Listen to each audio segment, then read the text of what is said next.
ഈ കാണുന്നത് എന്റെ വീട്ടുമുറ്റത്ത് കായ്ച്ച ഒരു ജബോട്ടിക്കാബയുടെ ഒരു തൈയാണ് ഈ കാണുന്നത്. ഇത് 4 വർഷം പ്രായമായ ഒരു പ്ലാന്റ് ആണിത്.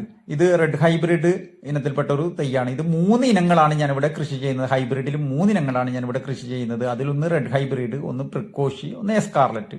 നമുക്കൊരു 2-2.5 വർഷം കൊണ്ട് തന്നെ ഇത് പൂവിട്ട് കായ്ക്കാൻ തുടങ്ങും. നമുക്ക് സ്ഥലത്തിന്റെ ആവശ്യമില്ല. നമുക്കിതൊരു 18 ഇഞ്ചോ 20 ഇഞ്ചോ ചട്ടിയോ അല്ലെങ്കിൽ ഒരു 50 ലിറ്റർ ഡ്രം ആയാലും നമുക്ക്. അതുപോലെ തന്നെ ഇതിന് കീടങ്ങളുടെ ശല്യം കുറവാണ്. അതായത് ഇത് തൊലിക്ക് കുറച്ച് കട്ടി കൂടിയത് കൊണ്ട് തന്നെ കീടബാധകൾ ഇത് കുറവാണ്. നമുക്കൊരു മുന്തിരിയൊക്കെ ആകുമ്പോൾ നമ്മൾ രാസ കീടനാശിനി അടിച്ചിട്ടാണ് നമുക്ക് ഇത് കടകളിൽ നിന്ന് കിട്ടുന്നത്. നമുക്കൊരു വീട്ടിന്റെ മുറ്റത്ത് ഇതുപോലുള്ളൊരു പഴങ്ങൾ കൃഷി ചെയ്ത കുട്ടികൾക്കൊക്കെ നന്നായിട്ട് ഇഷ്ടപ്പെടുന്ന ഒരു പഴം തന്നെയാണ്. അതുപോലെ നമുക്ക് ജബോട്ടിക്കാബയുടെ തൈകൾ എങ്ങനെയാണ് മണ്ണൊരുക്കേണ്ടത്, ഏത് രീതിയിലാണ് നമുക്ക് ജബോട്ടിക്കാബയുടെ തൈകൾ കെയർ ചെയ്യേണ്ടത്, നമുക്ക് ഒരു വർഷം വരെയെങ്കിലും നമുക്ക് ജബോട്ടിക്കാബയുടെ തൈകൾ കെയർ ചെയ്ത് വളർത്തേണ്ടതുണ്ട്. അല്ലെങ്കിൽ നമുക്ക് ഈ ചെടികൾ നശിച്ചു പോകുന്നതായിട്ട് കാണപ്പെടുന്നുണ്ട്. ഒരുപാട് ആളുകൾ എന്നെ വിളിച്ച് ചോദിക്കുന്നുണ്ട് അതിന്റെ ഇലകൾ കരിഞ്ഞു പോകുന്നു, അതുപോലെ ഉണങ്ങിപ്പോകുന്നു എന്നുള്ളത്. അത് നമ്മൾ മണ്ണൊരുക്കുന്നത് ശരിയല്ലാത്തത് കൊണ്ടും നമുക്ക് അതിന്റെ പരിചരണം അറിയാത്തത് കൊണ്ടുമാണ്. അപ്പം അതിനെ കുറിച്ചിട്ടുള്ള ഒരു വീഡിയോ ആയിട്ടാണ് ഞാൻ ഇന്ന് വന്നിരിക്കുന്നത്. അത് നമ്മൾ ചെയ്യേണ്ടത് ചാണകപ്പൊടിയാണ്. ഇതാ ഉണങ്ങിപ്പൊടിഞ്ഞ ചാണകപ്പൊടിയാണ് നമ്മൾ ഇതിലേക്ക് ചേർത്ത് കൊടുക്കേണ്ടത്. നമ്മൾ ആദ്യം ചെറിയ കുഞ്ഞു തൈകൾ വെക്കുന്ന വീഡിയോ ആണ് ഞാൻ ആദ്യം കാണിച്ചു തരുന്നത്. അതിനുശേഷം വലിയ തൈകൾ നമ്മൾ ചട്ടിയിലേക്ക് മാറ്റുന്നൊരു ഇതും കൂടി ഞാൻ ഇതിൻ്റെ അകത്ത് ഉൾപ്പെടുത്തുന്നതാണ്.